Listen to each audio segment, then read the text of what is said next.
Hello and welcome guys to very new section.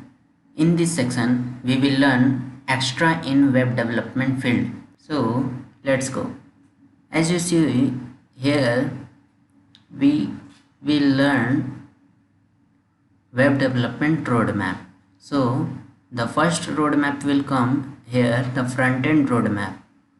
So every developer must have the basic understanding of HTML, CSS and JavaScript. They have also learned the responsive web design that is used in all type of modern web development. So the responsive web design is used in all types of modern web development. This means that if you visit any particular website in PC, laptop, tabs, phone, mobile phone, Android, so they all work perfectly in all devices. This means responsive web design. So the first step will be, if you have to first start learning HTML. When you learn HTML, you have to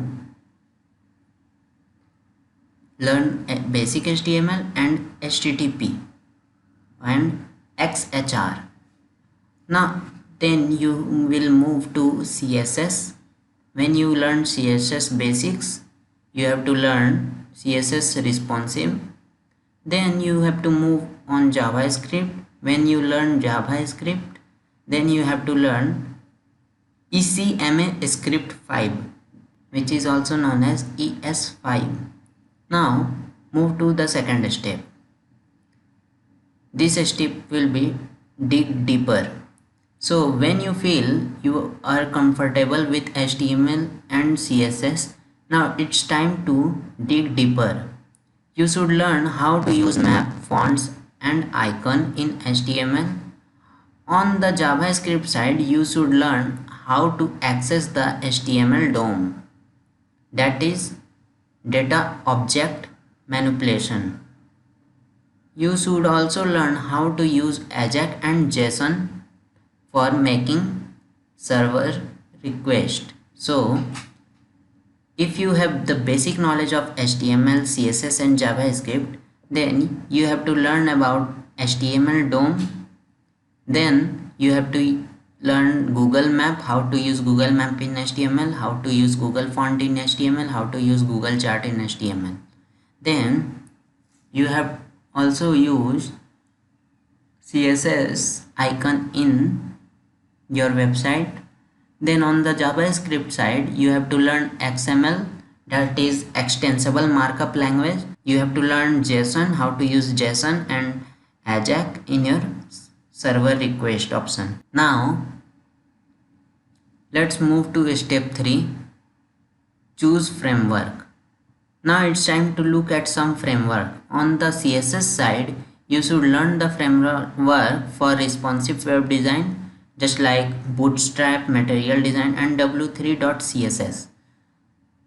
When you learn CSS completely, you have to look forward the framework for the responsive web design.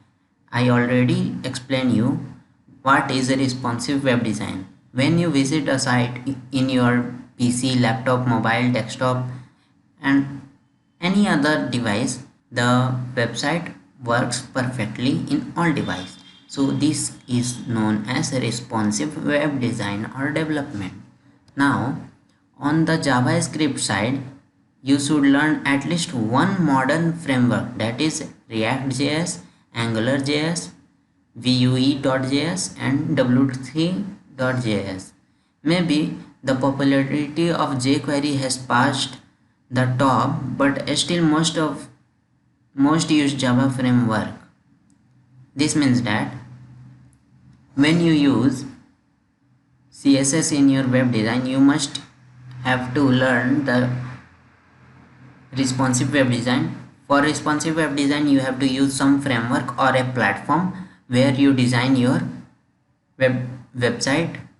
So you should use Bootstrap or w3.css.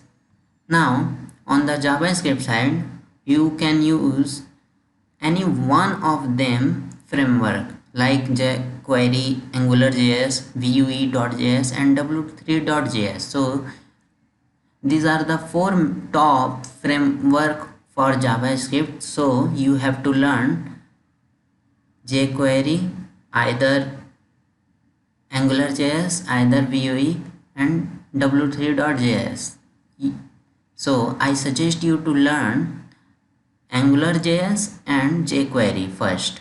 Now move to XML, that is extensible markup language. For extensible markup language you should use to learn this framework like XSLT, XPath and XQuery. Now this is the 3 steps for front-end development. So these 3 steps is come inside the front-end roadmap.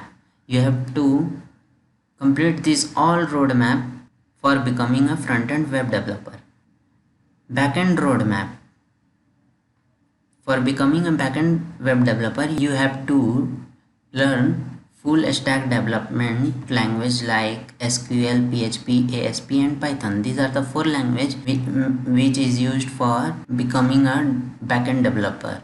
And for JavaScript full stack JavaScript developer, you have to use SQL, Node.js, MySQL and MongoDB. Now this is the main roadmaps of the web development field. As you see, in front-end development there are 3 steps and in back-end development there is only this step, but this step is very huge. So we can say that front-end development is easier than back-end development because the front-end languages are very small and easy to learn and understand, but the back-end languages are very huge and take more time to learn and understand.